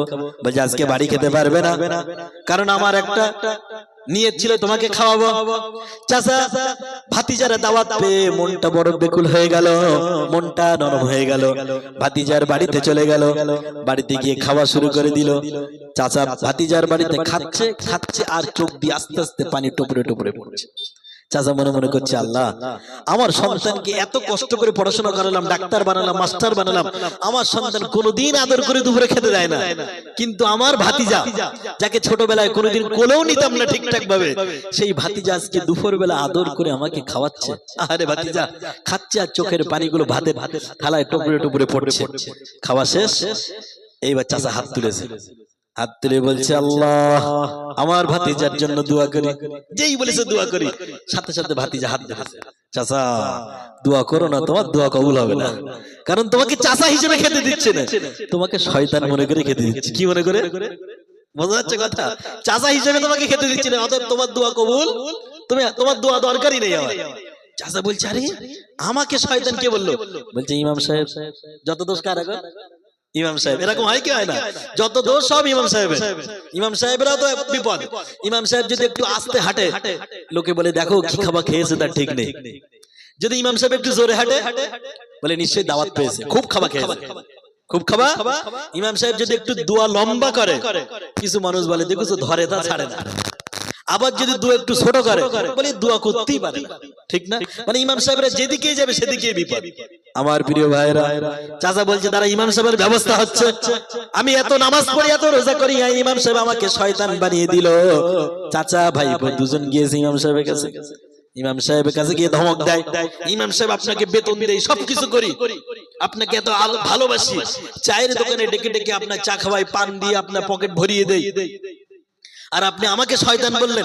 বলছে দেখুন আপনাকে তো শয়তান বলিনি, আমি একটা শয়তানের একটা নমুনা বলে দিয়েছিলাম, যে পরপর 3 জুমা যে লাস্টে আসবে আগে বেরোবে সেই হবে শয়তান। আপনার ভাতিজা এমন মানত করেছিল, কিন্তু দুঃখের বিষয় আপনি ওই লিস্টের ভিতরে লিস্টেড হয়ে গেছে, আপনি পড়ে গেছেন। চাচা তখন আফসোস করে বলছে দেখো ইমাম সাহেব এই যদি ঘটনা হয়, তা আমি তো জীবনে যেখান থেকে নামাজ ধরেছি জুমার নামাজটাই পড়ি কেবল, আর জুমার নামাজটা যেখান থেকে ধরেছে সেখান থেকে সবার লাস্টে আছি আর যাই সবার আগে। অতএব আমার কি শয়তানের লিস্ট থেকে নাম কাটবে? ইমাম সাহেব বলছে তওবা করুন। প্রিয় ভাইরা আমি বলছিলাম এই রকম কিছু মুসল্লি সমাজ আছে না নাই, যাদেরকে আমার ভাষায় বলি জুম্মান আলী। কি আলী? যারা সারা বছর সারা সপ্তাহ নামাজ পড়ে না, মাগরিবের নামাজ পড়লো না, ইশার নামাজ পড়লো না, কোনো কিছু করলো না, সারা সপ্তাহ নামাজ পড়লো না। এই মানুষগুলোকে আরো একটা লক্ষণ দেখবেন, কোন একটা জানাজায় গিয়েছে, জানাজার নামাজ মনে করেন জোহরের নামাজ বাদ, জানাজার নামাজ কখন? জানাজার নামাজ মনে করেন জোহরের নামাজ বাদ। এই মানুষগুলো তখন মসজিদের বাইরে রাস্তায় দাঁড়িয়ে থাকে, কখন জোহরের নামাজ শেষ হবে তারপরে জানাজার নামাজ আদায় করবে, কিন্তু মসজিদে জোহরের নামাজটা পড়ার সৌভাগ্য তাদের হয় না। জোরে বলেন ঠিক কিনা? এরকম মানুষগুলো দেখে নেবেন। জুমার জোহরের নামাজ পড়া ফরজে আইন, ঠিক না? আবার জানাজা নামাজ পড়া ফরজে কিফায়া, কিন্তু জানাজা নামাজ পড়ার জন্য বাইরে দাঁড়িয়ে থাকে, জোহরের নামাজ পড়ে না। আমার প্রিয় ভাইরা এটা হলো একটা শ্রেণীর মুসল্লি, আর এক শ্রেণীর মুসল্লি তাদেরকে আপনি জুমার নামাজে পাবেন না, সারা বছর কোনোদিন তাদেরকে পাবেন না, কিন্তু যখন রমজান মাস আসে দেখবেন তাদেরকে পাওয়া যায়। জেনে বলেন ঠিক কিনা? এদেরকে আমার ভাষায় বলি রমজান আলী। কি আলী? রমজান আলী। এদেরকে সারা বছর পাবেন না, জুমার দিনেও এদেরকে পাবেন না। এমন কি দেখা যাবে রমজান মাস যখন আসবে তখন এই মুসল্লিগুলো সবার আগে মসজিদের সামনের কাতারে বসবে। জোরে বলেন ঠিক কিনা? সবার আগে বসবে, মনে করে ইমাম সাহেবের এখন ইফতার খাওয়া হয় নাই, এই মুসল্লিগুলো কেবলমাত্র রমজান মাসে এসে সবার আগে প্রথম কাতারে বসে বলবে ইমাম সাহেব কত খান আপনি, আপনি তো পেটুক মানুষ, এখনো কেন হয় না আপনাকে, এসে সিগন্যাল দেবে ইমাম সাহেব যদি দেখবেন একটু মাগরিবের নামাজ পড়তে একটু লেট হয়ে যাচ্ছে, আত্তাহিয়াতু পড়তে তাশাহুদ পড়তে একটু লেট হচ্ছে, তখন একটু পিছন দিক থেকে সিগন্যাল দেয়, দেয় কি দেয় না, এইভাবে সিগন্যাল দিতে থাকে। ইমাম সাহেব নামাজ শেষ করলো, নামাজ শেষ করার সাথে সাথে ইমাম সাহেবকে ধরে ফেললো, ইমাম সাহেবের হুজরাখানার ভিতরে ধরে ফেলে বলে হুজুর আপনি কেমন মানুষ, আপনি কেমন ইমাম, ওই যে এটা কি পশ্চিম পাড়া, ওই যে দক্ষিণ পাড়ায় ইমাম সাহেব নামাজ পড়লো, মাগরিবের নামাজে এত ছোট ছোট কেরাত ধরলো, তাদের মুসল্লিরা নামাজ পড়ে বাড়িতে গিয়ে শুয়ে পড়লো, আর আপনি কেমন ইমাম, মাগরিবের নামাজে এত বড় বড় কেরাত ধরেছেন, এই নামাজ পড়তেই তো সারা দিন রোজা থাকার পরে এই নামাজ পড়তেই তো জীবন কাইল যাবো কোথায়, ইমাম সাহেবকে ধরে ফেললো। আমার প্রিয় ভাইরা, ইমাম সাহেব মনে মনে করলো হারে এই মুসল্লিদেরকে আমার দলে রাখতে হবে। ইমাম সাহেব তারপরের দিন দেখা গেল প্রথম রাকাতে সূরা আসর ধরেছে, ওয়াল আসরি ইন্নাল ইনসানা লাফি খুসর, ছোট ছোট কেরাত ধরেছে, আর দ্বিতীয় রাকাতে ধরেছে মনে করেন সূরা কাউসার। এরা তো এখন খুব খুশি, এরা এখন খুব খুশি। সালাম ফেরানোর পরে ইমাম সাহেবকে ধরে বলে হুজুর এত সুন্দর ইমাম এতদিন জমিনের কোথায় লুকিয়েছিল, আপনি কোথায় ছিলেন, এত সুন্দর ইমাম কোথায় ছিলেন আপনি, এত ছোট ছোট কেরাতে নামাজ পড়ছেন। এই মুসল্লিগুলোর লক্ষণ দেখবেন, এরা মসজিদ থেকে বাইরে হয়েছে সন্ধ্যাবেলা, মসজিদে এক পা আর মসজিদের বাইরে এক পা, ডান পকেটে একটা হাত দিল, কি যেন একটা বাহির করলো, বাহির করার পরে হাতের ভিতরে নিল, নিয়ে মারে আর ডলা দেয়, নাম কি, খৈনি। এই তো ভাইরা ভালোই জানেন আপনারা, এক পা মসজিদে এক পা মসজিদের বাইরে, পকেট থেকে বাইর করে হাতে ডলা দেয়, বারংবার মারে, যেন মনে হয় শয়তানকে সন্ধ্যার পরে হাতের মুঠোর ভিতরে পেয়েছে, যেন বলে ঠিক না, বারংবার মারতে থাকে, মারতে মারতে মারতে মারতে তারপরে গালের ভিতরে দেয়, আর মনে মনে একটা তৃপ্তির ঢেকুর তুলে বলে আল্লাহ সারাদিন পর এই খাবার না খেলে কি তোমার দরবারে রোজা কবুল হয়, জোরে বলে নাউজুবিল্লাহ। এরকম হয় কি হয় না? আবার আরেক শ্রেণী মুসল্লি আপনারা দেখবেন ওখান থেকে বাইর হবার পরে মসজিদের বারান্দারি এখনো মসজিদের গেট চত্বর এখনো পার হয় নাই, দেখা গেল তারা মসজিদের বাথরুমের দিকে চলে গেল, ওযুখানার দিকে চলে গেল, চলে যাবার পরে ডান পকেট থেকে কি যেন একটা বের করলো, বাম পকেট থেকে কি যেন একটা বের করে দিল, দেবার পরে মুখে দিল, আর একটা পকেট থেকে কি যেন একটা বাহির করে আগুন ধরিয়ে দিল, জোরে বলেন ঠিক কিনা, এটার নাম কি, বিড়ি। ভালোই জানেন এটার নাম কি, বিড়ি। দিয়ে মুখে ধরিয়ে দিয়ে একটা সুখ টান দিল, আসমানের দিকে ধোয়া ছেড়ে, কত মজা আল্লাহ। আর যাই হোক এই বিড়ি না খেলে আল্লাহ রোজার তৃপ্তি পাওয়া যায় না, জোরে বলেন নাউজুবিল্লাহ। এরকম মুসল্লি আছে না নাই? একজন আমার জিজ্ঞাসা করছে ধরে যে হুজুর আপনি তো অনেক জায়গায় ওয়াজ করেন, একটা মশলা জিজ্ঞাসা করবো, বলতে পারবেন? আমি বললাম কি মশলা? বলছে হুজুর দেখুন আমি একটা মশলা জিজ্ঞাসা করবো, এই মশলাটা আপনি কারোর সাথে বলতে পারবেন না, আর যদি আপনি বলেনও আমার নাম বলতে পারবেন না। আমি মনে মনে ভাবলাম কি মশলা জিজ্ঞাসা করবে তার ঠিক না, বলতে পারবো কি পারবো না। আমি বললাম কি বলো, তুমি কি চাও তুমি বলো। ওই ব্যক্তিটি তখন বললেন হুজুর আপনি তো জান্নাতের অনেক বর্ণনা শোনালেন, অনেক জান্নাতের নিয়ামতের ঘটনা শোনালেন, কিন্তু আপনার কাছে ছোট্ট জিজ্ঞাসা, জান্নাতের ভিতরে কি বিড়ি পাওয়া যাবে নাকি? জোরে বলেন নাউজুবিল্লাহ। আসলে যে যেটা খায় দেখবেন নতুন এলাকায় গেলে সেই দোকানটা আগে খোঁজে, ঠিক না? একজন বিড়ি খায়, একজন গুটকা খায়, শ্বশুর বাড়িতে গিয়ে দেখে গুটকার দোকানটা কোন জায়গায়, ঠিক না? এটা হয় কি হয় না? আমি ওকে বললাম তুমি কেন বিড়ি খাবে, তুমি কেন বিড়ি খাবে? জান্নাতের ভিতরে যখন তুমি যাবে, দুনিয়ায় আল্লাহ তাআলা রব্বুল আলামিন যেটা হারাম করেছেন, শরাব হারাম করেছেন, কিন্তু জান্নাতের ভিতরে আল্লাহ ওই শরাবটাও বৈধ করে তোমার খাওয়ানোর ব্যবস্থা করবে, জোরে বলেন সুবহানাল্লাহ। দুনিয়ায় যেটা হারাম ওখানে সেটা জায়েজ। আমার ভাইরা আমি তাকে বললাম তুমি জান্নাতে গিয়ে বিড়ি কেন খুঁজবে? জান্নাতের ভিতরে আল্লাহ তাআলা রব্বুল আলামিন তোমাকে এমন এমন খাবার তোমার মুখে তুলে দেবে, তুমি দুনিয়ার সমস্ত নিয়ামতের কথা এমনিতেই ভুলে যাবে, জোরে বলেন সুবহানাল্লাহ। কিছু মানুষ দেখবেন বিড়ি খায়, যে মানুষটা বিড়ি খেলা তার জামা গন্ধ, মুখ গন্ধ, হাত গন্ধ, পা গন্ধ, জোরে বলেন ঠিক কিনা? তার বউ তার পাশে কেমনে থাকে আল্লাহ ভালো জানে, ঠিক না ভাইরা? তার পোষ সমস্ত দেহ থেকে দেখবেন একটা বিড়ির দুর্গন্ধ বাইরে। আল্লাহ বলেন বান্দারে তুমি বিড়ি খাও মুখটাকে দুর্গন্ধ বানাও, গাঁজা খাও মদ খাও মুখটাকে দুর্গন্ধ বানাও, তুমি কি কোনোদিন কল্পনা করেছো নাকি বান্দা তুমি যখন তোমার মাতৃগর্ভের ভিতরে ছিলে রে বান্দা, শোনো তুমি যখন তোমার মাতৃগর্ভের ভিতরে ছিলে তোমার মায়ের নাপাক রক্তটাকে আমি আল্লাহ বন্ধ করে দিয়ে মায়ের নাভির সাথে তোমার নাড়ির সাথে আমি আল্লাহ রিজিকের ব্যবস্থা করে দিয়েছিলাম। জোরে বলেন সুবহানাল্লাহ। ও বান্দা তুমি কি একটু কল্পনা করেছো নাকি যদি আমি চাইলে তোমার মায়ের নাপাক রক্তটা তোমার নাভি দিয়ে না পান করায় তোমার মুখ দিয়ে পান করাতে পারতাম, কিন্তু আমি আল্লাহর জন্য করলাম না। কারণ আমি জানি আমার এই বান্দা দুনিয়ায় গিয়ে আমার জিকির করবে, কোরআন তেলাওয়াত করবে, তাসবিহ পাঠ করবে। জোরে বলেন সুবহানাল্লাহ। এই জন্য আমি আল্লাহ করলাম না রে বান্দা, আমি তোমার মুখটাকে পবিত্র রেখে দিলাম যাতে করে দুনিয়ায় গিয়ে তুমি আমার জিকির করবে, তাসবিহ পাঠ করবে, জান্নাতের জন্য তুমি আমল করবে। কিন্তু দুনিয়ায় আসার পরে কত সুন্দর সুন্দর খাবার তোমাকে দিলাম, কিন্তু সেই খাবারগুলো ছেড়ে দিয়ে কত হাবিজাবি খাবার তুমি মুখে তুলে দিলে। অনেক বান্দা এমন আছে আমার ভাইরা, এই জন্য বলতেছিলাম কিছু মুসল্লি এমন আছে তারা মসজিদে এক পা মসজিদের বাইরে এক পা তারা বিড়ি ধরিয়ে দিল। এগুলোকে আমি বলি আমার ভাষায় রমজান আলী। কি আলী? রমজান আলী। তারপরে দেখবেন আর একটা মুসল্লি আছে, এদেরকে আমি আমার ভাষায় বলি কদর আলী।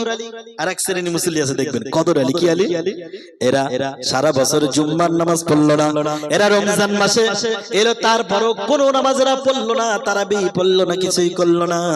কিন্তু যখন সবে বরাতের রাত আসে, কদরের রাত, এমনকি রমজান মাসে কদরের রাত আসে, দেখবেন সবার আগে এই মুসল্লি গুলো মসজিদের জায়গা দখল করে। যারা বলেন ঠিক কিনা?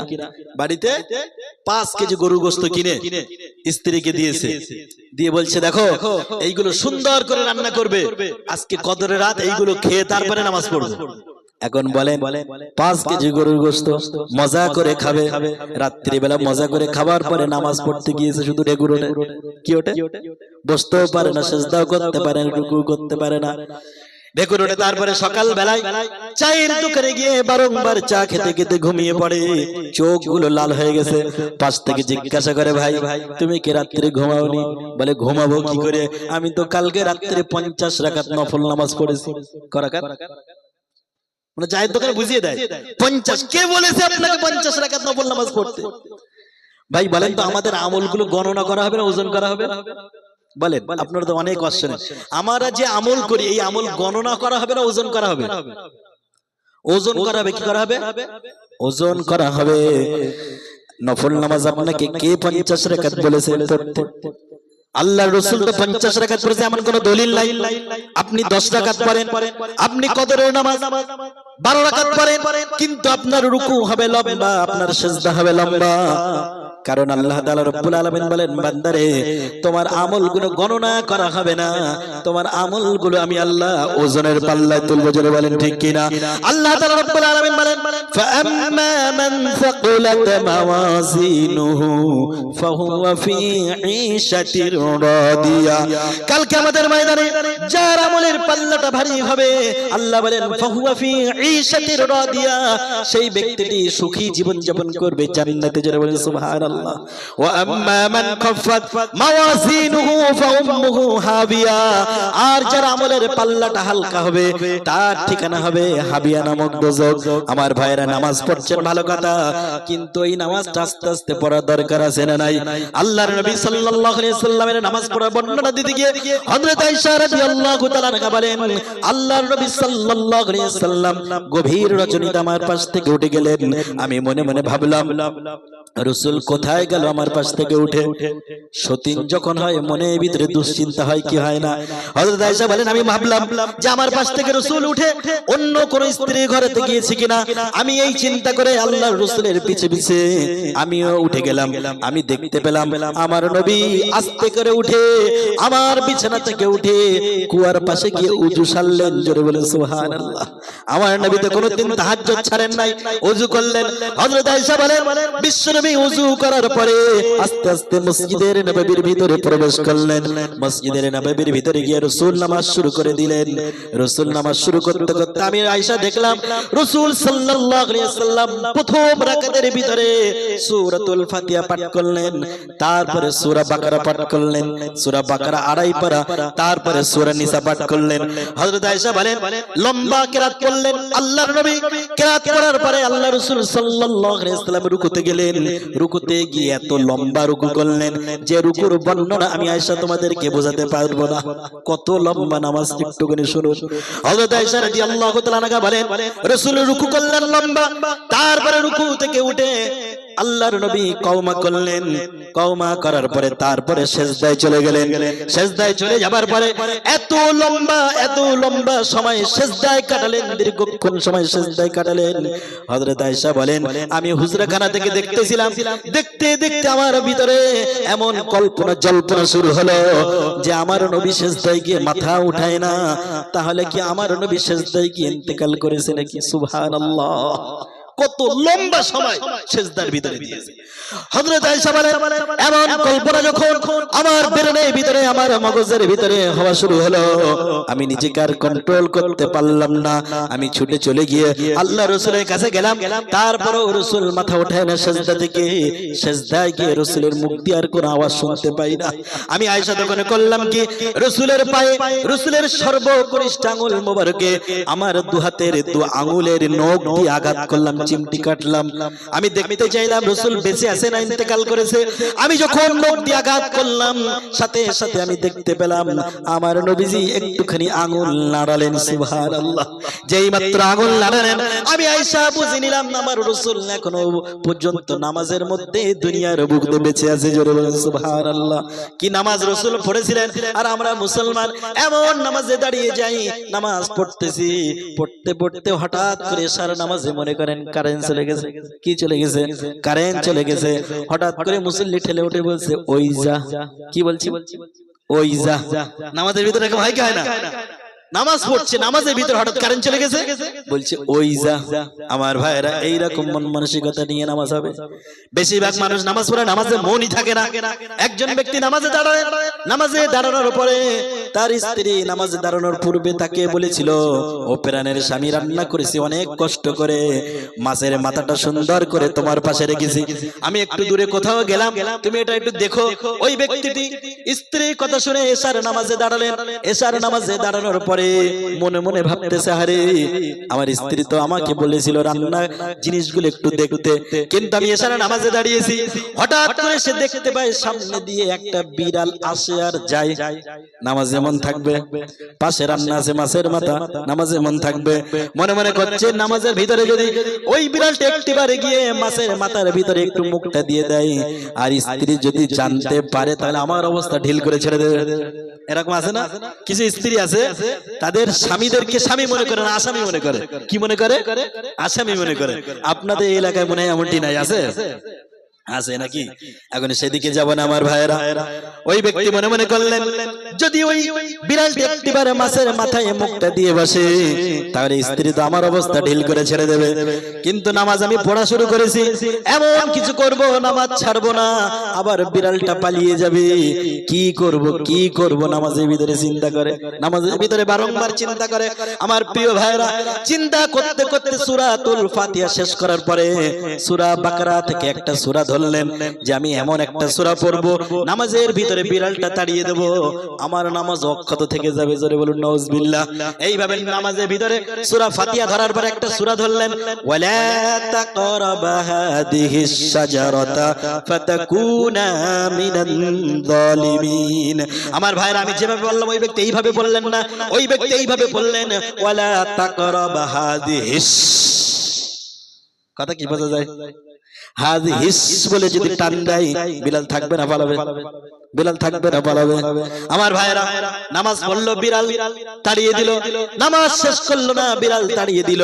এই রকম ভাবে যদি নামাজ পড়ে ওই নামাজ নিয়ে কি জান্নাতে যাওয়া যাবে?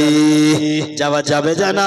আমার ভাইরা, যে নামাজ পড়লো নামাজে মন থাকলো না, আল্লাহ ফেরেশতা আরেকজন ফেরেশতাকে ডেকে ডেকে বলে ও আল্লাহর ফেরেশতা শোনো, আমরা খুঁজতেছিলাম কোরআনের মজলিস, খুঁজতেছিলাম, কিন্তু খুঁজতে খুঁজতে সেই কোরআনের মজলিসটা পেয়ে গিয়েছি, আর কোন জায়গায় যাওয়ার দরকার নাই।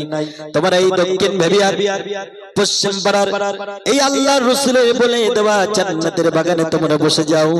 ফেরেশতারা বসতে বসতে একটা একটা করে বসতে বসতে একজন আরেকজনের উপরে উপরে বসতে বসতে দেখা যাবে এই দক্ষিণ ভেবিয়ার পশ্চিম পাড়ার এই জান্নাতের বাগান থেকে একদম আসমান পর্যন্ত বসে যাবে। জোরে বলুন সুবহানাল্লাহ। আমার পৃথিবীর ভাইয়েরা শুনুন, আমার মুসলমান ভাইয়েরা শুনুন, আপনাদের মনে হতে পারে আমরা কয়েকজন এসেছি, কিন্তু এই কয়েকজন নয়, আমাদের মধ্যে আল্লাহর অসংখ্য কোটি কোটি মিলিয়ন ফেরেশতা বসে আছে না নাই? এই বিশ্বাস কি আমাদের আছে? আল্লাহর নবী বলেন ওই ফেরেশতারা বসতে বসতে যখন ওই কোরআনের মজলিসে ভেঙে যায়, আর যতক্ষণ পর্যন্ত ওই কোরআনের মজলিসে ফেরেশতারা থাকে আর ওই কোরআনের মজলিসে যে সমস্ত বান্দারা বসে থাকে, ততক্ষণ ওই রহমতের ফেরেশতারা তাদের জন্য মাগফিরাতের দোয়া করতে থাকে। জোরে বলেন সুবহানাল্লাহ। মজলিস যখন ভেঙে চলে যায়, তখন ওই সমস্ত ফেরেশতারা আস্তে আস্তে আল্লাহর দরবারে চলে যায়। আল্লাহ সবকিছু জানার পরেও ফেরেশতাদেরকে ডেকে ডেকে বলে, ও আমার ফেরেশতারা শোনো, তোমরা কোথায় গিয়েছিলে বলো। আল্লাহ জানেন কি জানেন না? আল্লাহ সব জানেন, জেনেও জিজ্ঞাসা করেন। আল্লাহ বলেন আমার ফেরেশতারা বলে তোমরা কোথায় ছিলে? ফেরেশতারা তখন বলে ও রব্বুল আলামিন, আমরা গিয়েছিলাম অমুক জায়গায়, দক্ষিণ ভেবিয়ায় পশ্চিম পাড়ার রাস্তার উপরে বসেছিলাম। সেখানে তোমার অনেক জান্নাতের আশাবাদী, তোমার অনেক মুমিন বান্দারা, তারা কোরআন প্রেমী, কোরআনের কথা শোনার জন্য, বিশ্ব নবীর জীবনী শোনার জন্য তারা সেখানে বসে গিয়েছিল। আল্লাহ বলবেন ও আমার ফেরেশতারা, আসলে তারা চাইটা কি? তখন ফেরেশতারা বলবে ও রব্বুল আলামিন, আসলে তারা এই দুনিয়ার জীবনে নিজের জীবনটাকে পরিবর্তন করে জাহান্নাম থেকে পরিত্রাণ পেয়ে তারা জান্নাতে যেতে চায়। জোরে বলেন সুবহানাল্লাহ। আল্লাহ তখন বলবে আমার ফেরেশতারা শোনো শোনো, আমার ওই বান্দা আব্দুল করিম, আব্দুল সালাম, আব্দুল্লাহ, ওবাইদুল্লাহ, হামিদুল্লাহ, যারা গুটি কয়েকজন মানুষ ওখানে বসেছিল, তারা কি আমার জান্নাত দেখেছে নাকি? তারা কি আমার জাহান্নাম দেখেছে নাকি? তখন ওই ফেরেশতারা বলে রব্বুল আলামিন, ওই সমস্ত বান্দারা জান্নাত দেখে নাই, জাহান্নাম দেখে নাই, কিন্তু কেবলমাত্র কোরআনের কথা শুনে, তোমার নবীর কথার উপরে বিশ্বাস এনে তারা ওই জান্নাতের আশায় ওই বাগানে বসে আছে। আল্লাহ তাআলা রব্বুল আলামিন তখন ফেরেশতাদেরকে ডাক দিয়ে বলবেন আমার ফেরেশতারা শোনো, আমার ওই আব্দুল্লাহ, ওবাইদুল্লাহ, হামিদুল্লাহ, আমার ওই বান্দারা জান্নাত দেখে নাই, জাহান্নাম দেখে নাই, এমনকি রাসূলকেও সচক্ষে দেখে নাই। আমরা কি দেখেছি নাকি? দেখি নাই, কিন্তু তারপরেও আমার ওই দক্ষিণ ভেবিয়ার পশ্চিম পাড়ার ওই সমস্ত গুটি কয়েক বান্দা, তারা জান্নাত পাওয়ার আশায় তারা কষ্ট করে দুনিয়ার বাজার ছেড়ে দিয়ে, স্ত্রীর সাথে খেল তামাশা বাদ দিয়ে তারা যেভাবে জান্নাতের বাগানে বসেছে জান্নাত পাওয়ার আশায়, এই দৃশ্যটা আল্লাহ, আমি আল্লাহ, আমার এত ভালো লেগেছে। এটা দেখার পরে আমার রহমতের দরিয়ায় জোশ মেরেছে রে বান্দা। ফেরেশতারা শোনো, এতটাই ভালো লেগেছে, আমি আল্লাহ তাদের জীবনের সব গুনাহ মাফ করে দিলাম। ও আমার ফেরেশতারা তোমরা সাক্ষী থেকে যাও। জোরে বলেন সুবহানাল্লাহ। তখন আল্লাহর নবী বলেন, একজন ফেরেশতা আল্লাহকে বলবে ও আল্লাহ, তুমি তো অমুকদেরকে maaf করে দিলে, কিন্তু তোমার ওই বান্দাদের ভিতরে এমন অমুক বান্দা আছে, নাম ধরে ধরে বলবে, এমন অমুক বান্দা আছে যে বান্দা কোরআনে মজলিসে যাওয়া তার উদ্দেশ্য ছিল না, ওই জান্নাতের বাগানে বসার উদ্দেশ্য ছিল না, কিন্তু যখন ওই রাস্তা দিয়ে যাচ্ছিল হঠাৎ কোনো কারণে সে ওখানে বসে গিয়েছিল। ওগো আল্লাহ, তার উদ্দেশ্য তো ওটা ছিল না, কিন্তু তারপরেও কি তুমি তাকে maaf করবে নাকি? আল্লাহ তাআলা রব্বুল আলামিন বলবেন, ও আমার ফেরেশতারা তোমরা শোনো, আমার ওই জান্নাতের বাগানে আমার যে বান্দা একবার বসে যায়, আমি আল্লাহ তাকে বঞ্চিত করি না, তাকেও আমি আল্লাহ maaf করে দেই। জোরে বলে সুবহানাল্লাহ। এমন একটি জান্নাতের বাগানে আমরা বসেছি, ঠিক না ভাইরা? তাহলে হালকা হবার কোনো সুযোগ নেই। আপনারা যারা বসেছেন, আমি নামার আগে উঠে যাবেন, কে একটু হাত তুলে দেখাতে পারবেন? আমি নামার আগে, এই তো ভাইরা শুনছে, কেউ উঠবেন না? প্রিয় ভাইরা শুনতে থাকুন। কোরআন থেকে আলোচনা করলে সেই আলোচনার ভিতরে হেদায়েত লুকিয়ে রেখেছে কি? আল্লাহ। আমি কোরআন বাদ দিয়ে হাবিজাবি কোন একটা ঘটনা ধরলাম, কেচ্ছা কাহিনী ধরলাম, তাতে কোরআন নেই, হাদিস নেই, কিচ্ছু নেই, ওই ঘটনার ভিতরে হেদায়েত কি আছে না নেই এটা আল্লাহ ভালো জানেন। কিন্তু কোরআন থেকে যে কথা বলে, আল্লাহর নবী বলেন, মান ক্বালা বিহি সাদাকা, কোরআন থেকে যে কথা বলে সে সত্য কথা বলে। ওমান আমিলা বিহি উজিরা, আর কোরআন থেকে যে আমল করে সেই কেবলমাত্র সঠিক আমল করে। ওমান হাকামা বিহি আদালা, আর কোরআন থেকে যারা বিচার ফয়সালা করে তারাই কেবলমাত্র সঠিক বিচার করে। জোরে বলেন সুবহানাল্লাহ। আমার প্রিয় ভাইরা, আমি প্রথমেই এখানে কোরআন থেকে একটা আয়াতুল কারিমা পড়েছিলাম। আল্লাহ তাআলা রব্বুল আলামিন বলেন সূরা বাকারার ভিতরে 2 নম্বর পারার 11 নম্বর পৃষ্ঠার 7 নম্বর লাইনে আল্লাহ ঘোষণা দিলেন, ইয়া আইয়ুহাল্লাযীনা আমানু দুখুলু ফিস সিলমি কাফা। জোরে বলেন আল্লাহু আকবার। আল্লাহ কত সুন্দর করে ঘোষণা দিলেন, হে ঈমানদারেরা শোনো। ঈমানদারদেরকে ডেকে ডেকে আল্লাহ তাআলা রব্বুল আলামিন একটা অ্যাড্রেস করলেন, একটা ঘোষণা দিলেন, সম্বোধন করলেন। কারণ এই পৃথিবীর বুকে নাসরা আছে, খ্রিস্টান আছে, ইহুদি আছে, হিন্দু আছে, বৌদ্ধ আছে, কিন্তু আল্লাহ বলেন মুমিনদেরকে বাদ দিয়ে পৃথিবীতে যত ধর্মের যত শ্রেণীর মানুষ আছে তাদের নিয়ে আমি আল্লাহ ভাবি না, আমার ভাবনা নাই। আমার যত ভাবনা, আমার যত টেনশন সবটাই হলো আমার মুমিন বান্দাদের জন্য। এই জন্য আমি কোরআনুল কারীমে অসংখ্য জায়গায় মুমিনদেরকে অ্যাড্রেস করে, মুমিনদেরকে সম্বোধন করে আমি আল্লাহ বলেছি, ইয়া আইয়ুহাল্লাযীনা আমানু দুখুলু ফিস সিলমি কাফা। আল্লাহ তাআলা রব্বুল আলামিন বলেন, হে ঈমানদারেরা শোনো, উদখুলু প্রবেশ করো, ফিস সিলমি কাফা ইসলামের ভিতরে তোমরা পরিপূর্ণ দাখিল হয়ে যাও। সুবহানাল্লাহ। আল্লাহ কি বলেন? ইসলামের ভিতরে পরিপূর্ণ দাখিল হয়ে যাও। আজকে আমি যতক্ষণ আলোচনা করব, যদিও আমার টাইম ছিল 7টা থেকে 9টা, টাইমটা এদিক ওদিকে করে আমি ভেবেছিলাম যে ভেবিয়া থেকে মানে একদম অল্প রাস্তা, কিন্তু ভেবিয়া থেকে যে দক্ষিণ ভেবিয়া এতটা আমি বুঝতেই পারিনি, এখানে অনেকটা টাইম কেটে গিয়েছে। প্রিয় ভাইরা, তারপরেও যে আয়াতে কারিমা আমি ধরেছি, যতক্ষণ আলোচনা করব এই আয়াত তেমন একটা আয়াত যে আল্লাহ বলছেন, ঈমানদারেরা তোমরা ইসলামের ভিতরে পরিপূর্ণ দাখিল হয়ে যাও। এই পরিপূর্ণ দাখিল হয়ে যাবে, এই আয়াতের ব্যাখ্যা যদি আমি করি, আলহামদুলিল্লাহ আমার যতটুকু জ্ঞানের গভীরতা, আমি কয়েক ঘন্টা 5 থেকে 7 ঘন্টা এই আয়াতের উপর ব্যাখ্যা করতে পারবো। যদি বলেন আলহামদুলিল্লাহ। কারণ এটা এমন একটা আয়াত, আর তাছাড়া কোরআনুল কারীমের ব্যাখ্যা যদি কেউ করে কোনদিন শেষ করতে পারবে, শুরু করতে পারবে কিন্তু শেষ হবে না। এবারে শুনুন, আল্লাহ বলছেন, হে ঈমানদারেরা তোমরা ইসলামের ভিতরে পরিপূর্ণ দাখিল হয়ে যাও। এখন বলেন, আমরা কি ইসলামের ভিতরে পরিপূর্ণ দাখিল হয়েছি? দাখিল হয়েছে কি? কিছু মানুষ আছে নামাজ পড়ে, রোজা করে, ওই মানুষটা যখন মসজিদের ভিতরে থাকে, নামাজ পড়লো, রমজান মাস আসলে রোজা করলো, নামাজটা ইসলাম অনুযায়ী করলো, কিন্তু তার অর্থনীতি সুদের সাথে জড়িত। যারা বলেন ঠিক কিনা? তাহলে নামাজ পড়লো বটে, রোজা করলো বটে, কিন্তু সুদের সাথে অর্থনীতি এখনো আলাদা করতে পারলো না, পৃথক করতে পারলো না। তাহলে ওই ব্যক্তিটি এখনো ইসলামের ভিতরে পরিপূর্ণ দাখিল হতে। অনেক ব্যক্তি আমার আছে নামাজ পড়ে, কিন্তু মসজিদ থেকে যখন বাইরে চলে আসে, হজ করে এসেছে, হাজী সাহেবকে খুঁজে পাওয়া যায় না। ছেলে জিজ্ঞাসা করছে, আব্বু তুমি কোথায়? ছেলে আব্বুকে ডাক দিচ্ছে, আব্বু তুমি কোথায়? ফোন করে, খুঁজে পায় না। গ্রাম থেকে সমস্ত মানুষেরা এসেছে, হাজী সাহেব কোথায়? কারণ নতুন হাজী এলাকায় এলে পরে তার সাথে একটু দেখা করলে খেজুর পাওয়া যায় কি যায় না? নতুন হাজী এলাকায় এসেছে, রাস্তাঘাটে দেখা হলেই বলে আসসালামু আলাইকুম। অনেক মানুষ হাজী সাহেবকে সালাম দিয়েছে, একবার দিয়েছে উত্তর দেয় না, হাজী সাহেব বুঝতে পারে নাই, আবার সালাম দেয়, কারণ জানে যে আমি যে সালাম দিচ্ছি হাজী সাহেব এই সালামের গুরুত্ব দিলে খেজুর আর জমজমের পানি আমার ভাগে আছে। হাজী সাহেবকে খুঁজে পাওয়া যাচ্ছে না, কোথায় গেছে কোথায় গেছে? ছেলে গিয়ে দেখে হাজী সাহেব হজ করে এসে জমির আল বলেন, ওটাকে আল বলে তো আপনাদের এলাকায়, ওই জমির পাশে একজন তার জমিতে পানি দিয়েছে। হাজী সাহেবের জমিনটা অনেকটা শুকনা। হাজী সাহেব মনে করছে, হারে আমার জমিন শুকনা, পাশের জমিতে পানি দিয়েছে। হাজী সাহেব করেছে কি, সব ওই একটা কাঠি দিয়ে প্রত্যেকটা নালায় প্রত্যেকটা আলের ধারে গিয়ে একটা খোসা মেরে এসেছে। বোঝা যাচ্ছে আমার কথা?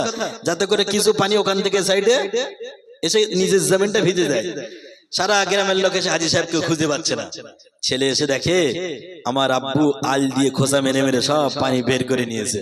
বলছে, আব্বু কয়েক লাখ টাকা খরচা করিয়ে তোমাকে হজ করালাম, আর টাকাগুলো সবাই খোসার ভিতরে দিয়ে দিয়েছো। জোরে বলেন নাউজুবিল্লাহ।